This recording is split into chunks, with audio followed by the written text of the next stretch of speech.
Bagaimana hukumnya pajak dalam Islam? Apakah negara Saudi sekarang ikut menerapkan hukum pajak dikarenakan mengikuti negara barat? Jika tidak ada pajak dalam negeri Islam diperoleh dari mana dana dalam menjalankan roda pemerintahan? Teman-teman sekalian, masalah dalam Islam ini tidak boleh mengambil sesuatu dengan cara paksa. Nggak boleh, zalim namanya. Pajak ini kalau kita bicara apa adanya, realitanya, kalau kita tanya setiap warga misalnya, disuruh pilih bayar pajak atau tidak bayar pajak, kira-kira apa yang dipilih oleh warga? Nah ini banyak yang jawab nih. Hah? Tidak kan? Kalau disuruh pilih makan di restoran bayar 10% dengan tidak bayar, yang mana Anda pilih? Tidak bayar. Artinya kalau orang bayar pajak 10% itu dipaksa. Ini tidak boleh mengambil harta seorang muslim secara paksa. Ini sebabnya sebagian besar ulama mengharamkan, tidak boleh. Kecuali kalau strateginya sama dengan Nabi SAW. Nabi SAW kalau ingin membentuk pasukan jihad, ingin berbagi-bagi sedekah, apa yang beliau lakukan? Beliau iklankan.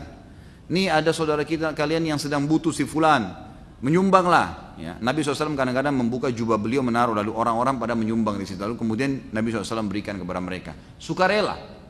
Tidak ada penentuan persentasenya, tidak ada paksaan. Nah ini lain. Ini lain. Ini boleh dalam Islam. Nanti dalam bahasan dosa besar kita ada namanya maks. Maks itu pajak atau pajak lah umumnya.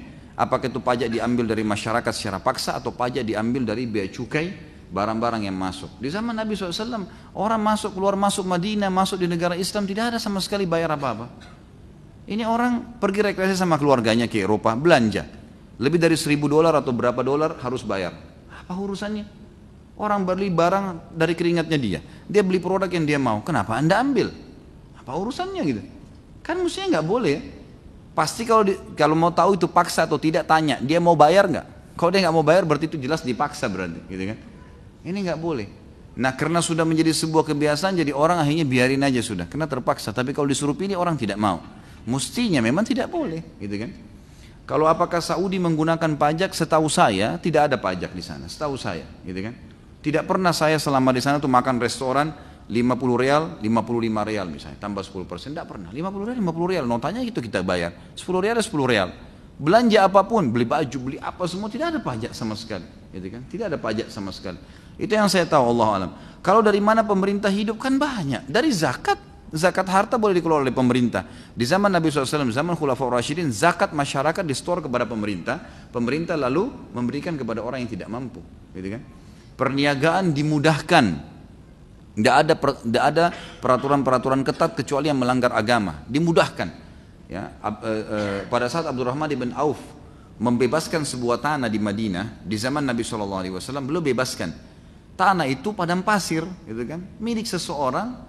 Dan akhirnya dia mengatakan saya ingin bebaskan, kerjasama sama orang yang punya tanah, saya mau buat pasar nih. Kata dia baik silakan, kita bagi hasil. Dibuatlah sama Abdurrahman bin Auf kotak-kotak dari tanah liat, seperti kalau kita sekarang kios-kios gitu. Setelah jadi pasar, Abdurrahman iklankan, siapa yang mau pakai pasar ini silakan gratis. Silakan gratis. Kalau ada pun yang mau menyumbang sesukanya, silahkan. Maka orang-orang pada pindah, hidup jadi pasar baru di situ. Akhirnya orang-orang kena merasa ada transaksi jual beli, mereka dengan sukarela memberikan kepada Abdurrahman dan akhirnya memberikan Abdurrahman harta yang sangat banyak sampai berpeti-peti emas didapatkan dari pasar itu. Tadinya pasar itu cuma disukarelakan. Banyak dimudahkan perdagangan, perniagaan dimudahkan, gitu kan. Jadi masyarakat itu hidup. Saya tahu sekarang Cina misalnya, dia pemerintahnya memetak-metak wilayah itu, misal wilayah ini khusus untuk kain misalnya, kayak kita contoh misalnya Malang ini apa sih spesialisnya? Mungkin orang ahli jahit misalnya. Baik, pemerintah subsidi di sana dana, semua yang berhubungan dengan jahit-jahit, pabriknya segala kain ditaruh di sana. Udah. Seperti itu. Teman-teman saya mengatakan kalau kami sekarang datang ke Cina, kalau dia memang di paspornya tertulis businessman, memang dia pedagang, pengusaha, maka di bandara sudah dijemput tuh. Pemerintah Cina jemput di bandara, ditulis namanya. Padahal orang dia bilang saya tidak kenal, tapi sudah ditahu. Dari data visa sudah ditahu kalau ini profesinya orang seperti ini. Dijemput, Anda mau apa nih? Oh saya mau pabrik kain misalnya, ditunjukin. Saya mau ke sini, ditunjukin. Begitu. Jadi langsung dibawa dan akhirnya hidup suasana itu. Hidup suasana transaksi jual beli, akhirnya bisa menguasai dunia.